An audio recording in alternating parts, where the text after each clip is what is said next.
Terence Bud Crawford retired, and you can choose to remember him as the man who retired undefeated at 42-0. You can remember him as the man who dominated the welterweight division before moving up in weight and winning his respective fights.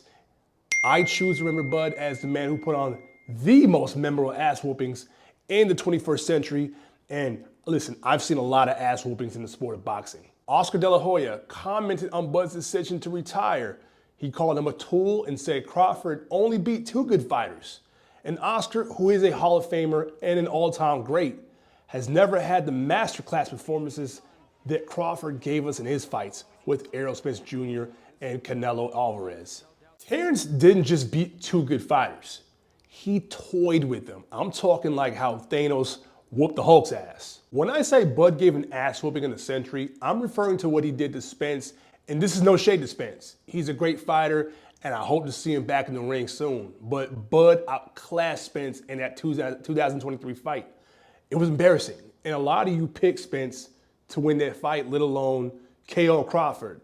And so if you're going to say that Bud Crawford only beat two good fighters, I don't think you're paying attention. Spence was at the peak of his powers in that fight.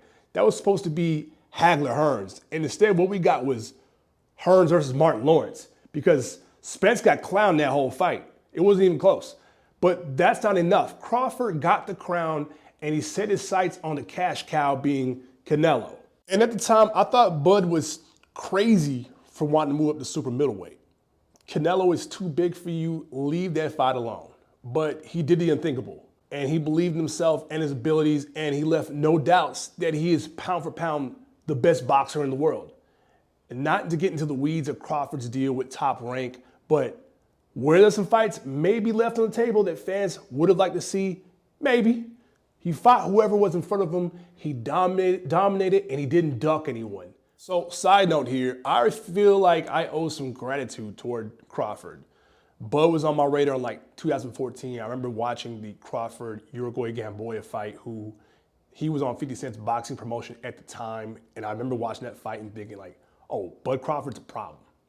And so back in 2015, I was like a year into my professional career. I was a freelance writer, and I got a credential for the Crawford-Thomas Delorme fight. It was the first pro fight I got to cover at the time.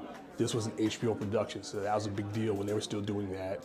I ran the Max Kellerman. I saw Roy Jones Jr. on the broadcast, and not only did I get to watch Crawford in person do his thing, I went to the press conference after, and I got to ask him a question, and he answered my question. And for someone like me who was trying to break in this industry, get in the game at the time, that was a big deal.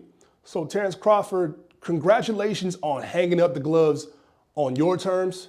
There is nothing left to prove. The number you have dialed has been changed.